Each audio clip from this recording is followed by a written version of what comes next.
All right, time for section 2 of chapter 19.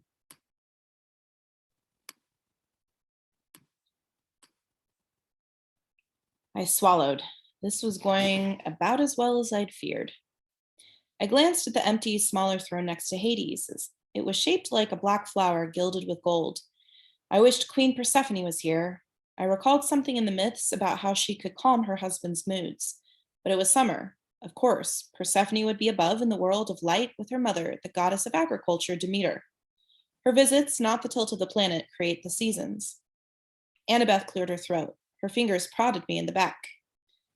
Lord Hades, I said, look, sir, there can't be a war among the gods. It would be bad. Really bad, Grover added helpfully.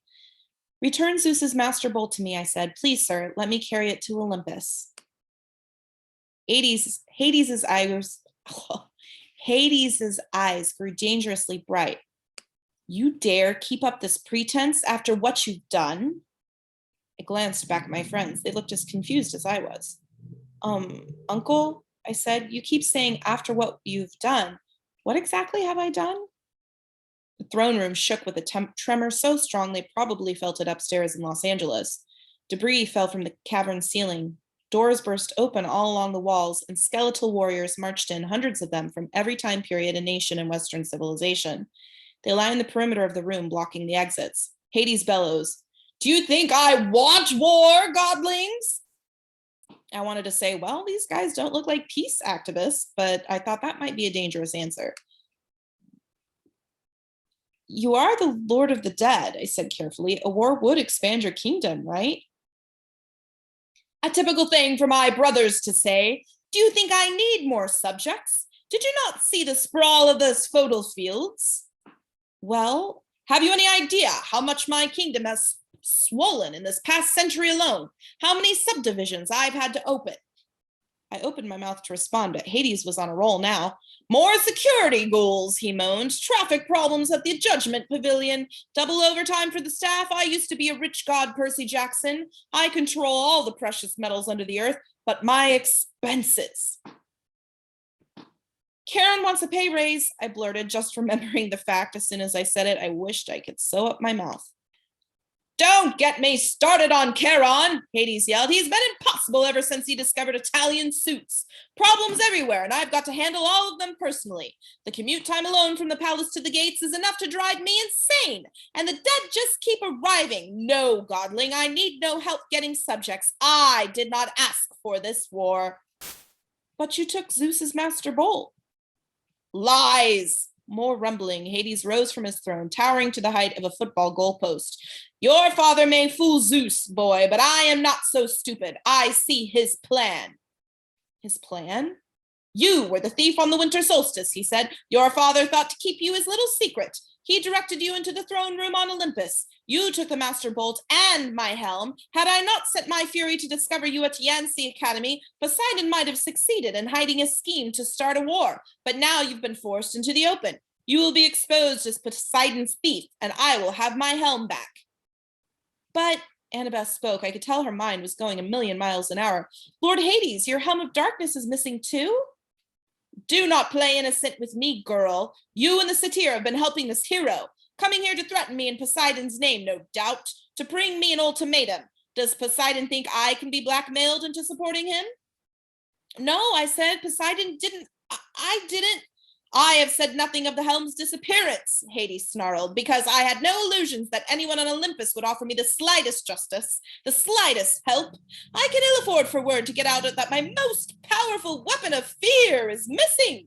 So I searched for you myself, and when it was clear you were coming to me to deliver your threat, I did not try to stop you. You didn't try to stop us, but return my helm now, or I will stop death, Hades threatened. That is my counter-proposal.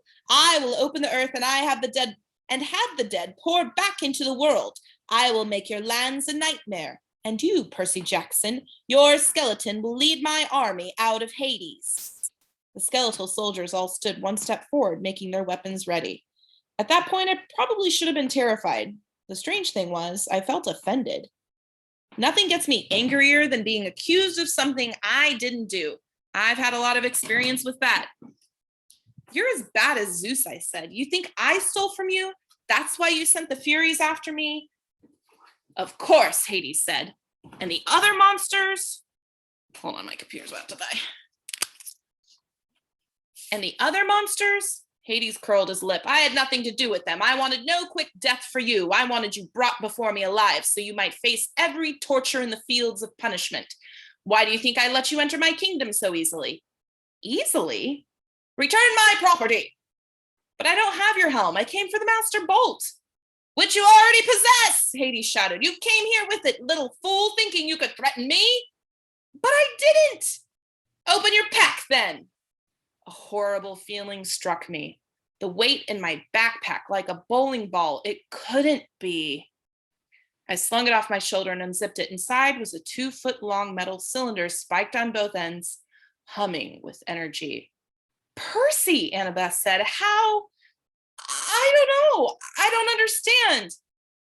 You heroes are always the same, Hades said. Your pride makes you foolish, thinking you could bring such a weapon before me. I did not ask for Zeus's master bolt, but since it is here, you will yield it to me. I am sure it will make an excellent bargaining tool.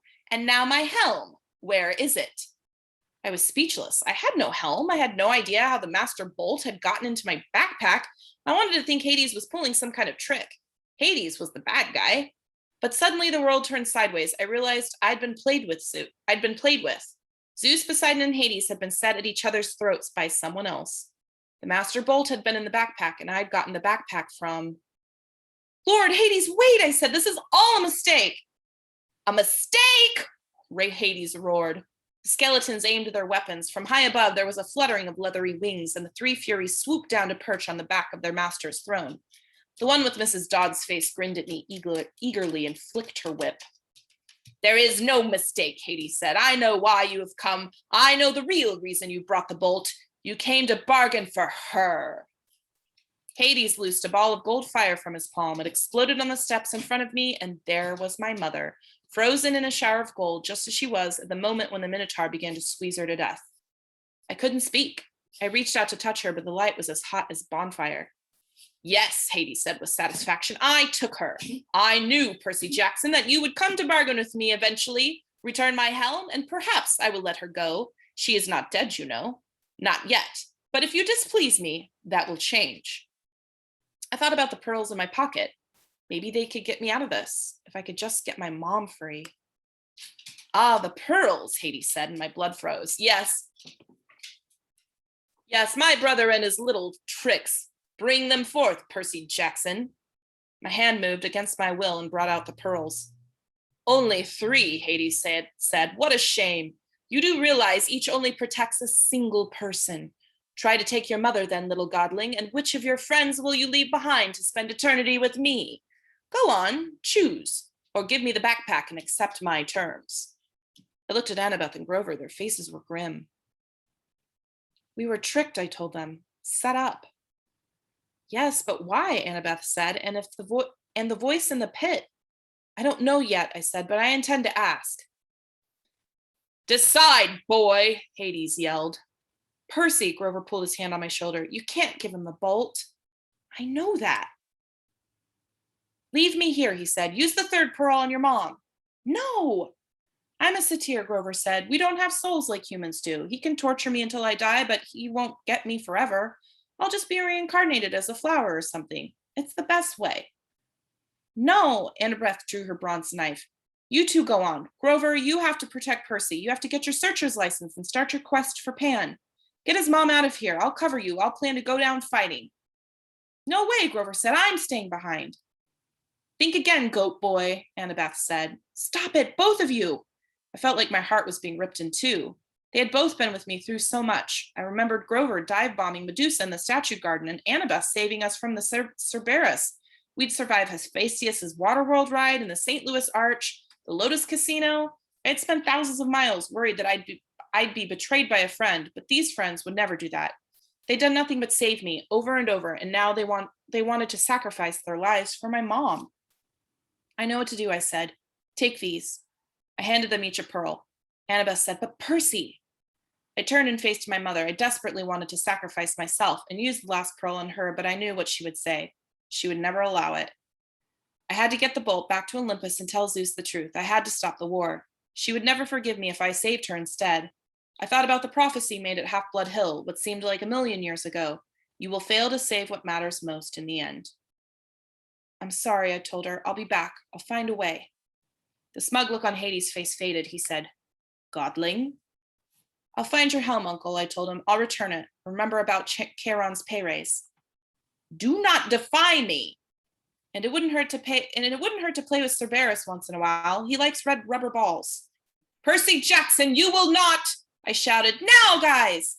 We smashed the pearls at our feet. For a scary moment, nothing happened. Hades yelled, Destroy them! The army of skeletons rushed forward, swords out, guns clicking to full automatic. The Furies lunged, their whips bursting into flame. Just as the skeletons opened fire, the pearl fragments at my feet exploded with a burst of green light and a gust of fresh sea wind. I was encased in a milky white sphere which was starting to float off the ground. Annabeth and Grover were right behind me. Spears and bullets sparked harmlessly off the pearl bubbles as we floated up. Hades yelled with such a rage. The entire fortress shook, and I knew it was not going to be a peaceful night in LA. Look up, Grover yelled. We're going to crash. Sure enough, we were racing right towards the stalactites, which I figured would pop our bubble and skewer us. How do you control these things? Annabeth shouted. I don't think you do, I shouted back. We screamed as the bubble slammed into the ceiling in darkness. Were we dead? No, I could still feel the racing sensation. We were going up, right through solid rock as easily as an air bubble in water. That was the power of the pearls. I realized what belongs to the sea will always return to the sea.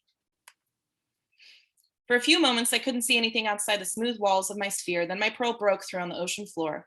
The two other milky spheres, Annabeth and Grover, kept pace with me as we soared upward through the water, and kerblam! We exploded on the surface in the middle of the Santa Monica Bay, knocking a surfer off his board with an indignant, Dude! I grabbed Grover and hauled him over to a life buoy. I caught Annabeth and dragged her over too. A curious shark was circling us, a great white about 11 feet long. I said, Beat it! The shark turned and raced away. The surfer screamed something about bad mushrooms and paddled away from us as fast as he could. Somehow I knew what time it was. Early morning, June 21st, the day of the summer solstice. In the distance, Los Angeles was on fire, plumes of smoke rising from neighborhoods all over the city. There'd been an earthquake, all right, and it was Hades' fault. He was probably sending an army of the dead after me right now. But at that moment, the underworld wasn't my biggest problem. I had to get to shore. I had to get Zeus's thunderbolt back to Olympus. Most of all, I had to have a serious conversation with the god who'd tricked me. And we'll stop there.